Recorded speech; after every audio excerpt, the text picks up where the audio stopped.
গদা, এই গদা দাঁড়া। কি? আচ্ছা শোন, তুই তো রাতুলের শ্বশুর বাড়ি চিনিস তাই না? হ্যাঁ। আমাকে নিয়ে যেতে পারবি সেখানে? তুমি যাবে? হ্যাঁ যাব। ছেলেটা বড্ড কষ্ট পাচ্ছে, ওর মুখের দিকে তাকানো যাচ্ছে না। ও কথায় কথায় বলে না, দামি গাছ যত্ন করে বাঁচিয়ে রাখতে হয়।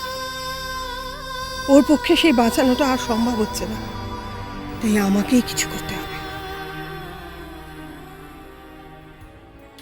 কাপুর, কাপুর, কাপুর, আসছি আসছি, দাঁড়া, হাঁপিয়ে যাই বাবা। আর কি বলো তো, তুমি আর পাল্টালে না। নাও ধরো তো এগুলো, কখন থেকে হাতে নিয়ে ঘুরছি। আর তোমার ব্যাপারটা কি বলো তো, আমি কি এখনো তোমার এই ওয়ালেট আর রুমাল দিয়ে যাবো? ইয়েস ডার্লিং, আজীবন তোমাকেই দিতে হবে। আর যখন আমি হসপিটালে যাবো বেবি হওয়ার সময়, তখন তখন তোমার সমস্ত কিছু আমি নিয়ে যাব। তাই বুঝি? হ্যাঁ, তোমার শাড়ি জামা কাপড় যা যা লাগবে এই শর্মা নিয়ে যাবে। আর এই এতদিন তুমি যা সার্ভিস দিয়েছো সেটা রিটার্নিং পাবে।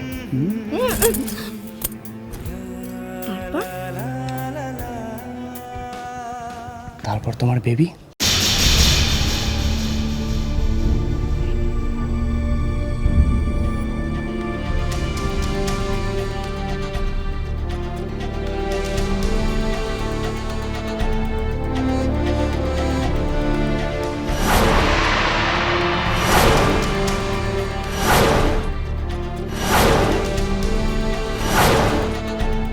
কি আপনারা আসুন। না না ঠিক আছে। এবার থাকবে কেন, আপনারা বসুন, আমি পায়েল দিকে ডেকে আনছি। তুমি একটু ওনাদেরকে বসাও না, আমি এক্ষুনি আসছি। টেক কেয়ার, ওকে? আপনারা দাঁড়িয়ে কেন আছেন? বসুন। থাক, এখানে বসতে হবে না, কাপড়ে নোংরা লেগে আছে। বড় লোকের সোফায় বসে কাজ নেই, সোফা নোংরা হয়ে যাবে।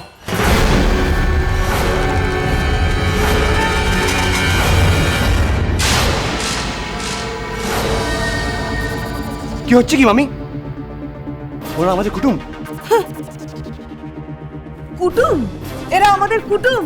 এরা কুটুম হতে পারে শম্ভুর, যে আমাদের বাড়িতে রান্না বান্না করে। কুটুম হতে পারে সুমতির, যে আমাদের বাড়িতে ঠিকই কাজ করে। এরা আমাদের কুটুম হতে পারে না।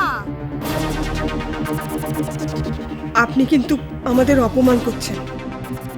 হ্যাঁ করছি। মনে রাখবেন, যে ভক্ত মন্দিরের গর্ভগৃহে প্রবেশ করলে ঈশ্বর হয়ে যায় না, ঈশ্বর ঈশ্বরই থাকে। ওই পায়ের ধুলো মেখে ভক্তরা যে আসে, তারা ওই দর্শন করেই ফিরে যায়। বাড়ি অব্দি এসেছেন, কিচ্ছু বলিনি। ফিরে যান, নইলে কিন্তু দারোয়ান ডাকবো। মামি চুপ করুন, আপনি কি যাতে কথা বলছেন? অনেকদিন চুপ করে থেকেছি, আর চুপ করে আমাকে থাকতে বলো না। বৌমা, তোমার সামনে তোমার শ্বশুর বাড়ির লোকদের উনি অপমান করছেন, তুমি কিছু বলবে না? আমি আমি আপনাদের কাছে ক্ষমা চাইছি, আপনারা প্লিজ কিছু মনে করবেন না। না থাক, ক্ষমা চাওয়ার দরকার নেই, কোনো দরকার নেই ক্ষমা চাওয়ার। আপনারা কেন এখানে এসেছেন? কি চাই এখানে? আপনার কাছে তো আসিনি, আমার ঘরের বউয়ের কাছে এসেছি, ওকে ফিরিয়ে নিয়ে যেতে এসেছি। ও যাবে না। যাবে, 100 বার যাবে। না, ও যাবে না। বৌমা,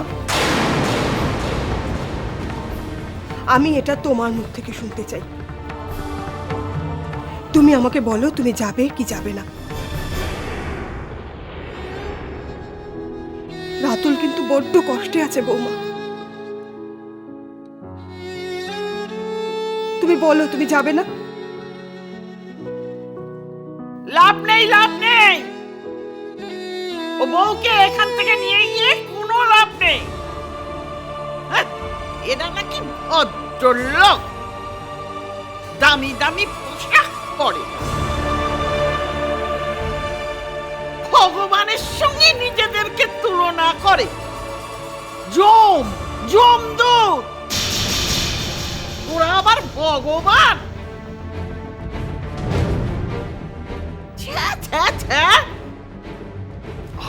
করো না। তুমি চুপ করো, অনেক চুপ করে সহ্য করেছি, আর সহ্য করবো না। ভিক্ষা চাই না, ভিক্ষা চাই না। কুত্তা সামলাও তোমরা। কি আমাদের মেয়েকে কুত্তা বলছেন? শুধু মেয়েকে নয়, পুরো পরিবারটাকেই আমি কুত্তা বলছি।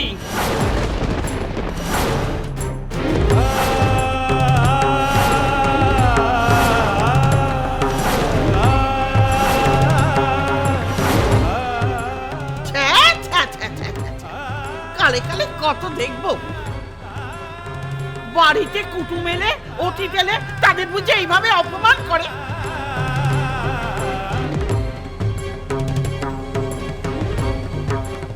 আহাহাহা, কি পরিবারের ছিরি। আরে চুপ করো না তুমি, চুপ কর, তুই চুপ। বৌমা, তুমি ফিরবে না? তুমি ফিরবে কিনা সেই উত্তরটা তুমি আমাকে দাও বৌমা।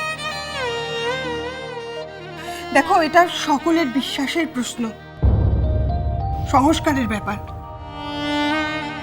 বৌমা, আমরা এটা বিশ্বাস করি যে স্বামী স্ত্রীর সম্পর্ক হলো 7 জন্মের, আর এটাও বিশ্বাস করি যে স্বামী স্ত্রীর সম্পর্কে যদি কোনো চির ধরে তাহলে সেই সম্পর্ক টেকে না।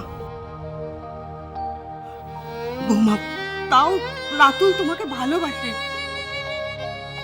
যদিও এটা সে জানে যে ফুলশয্যার রাত্রিরে তুমি ঘর থেকে বেরিয়ে গিয়েছিলে।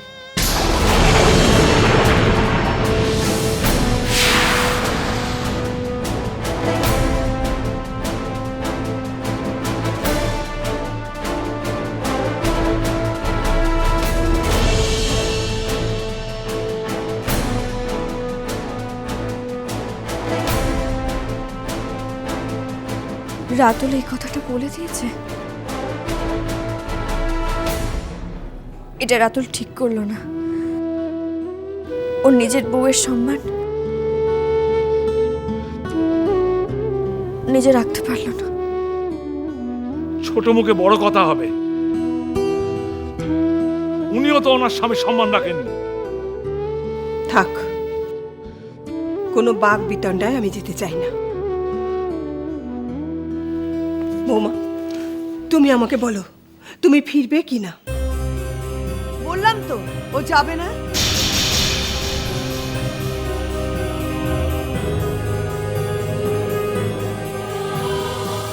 কখনো যাবে না তো? না, কখনো যাবে না।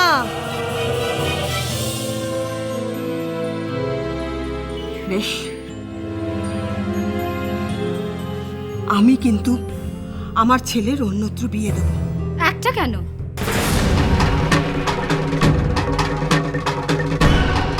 10টা বিয়ে দেব।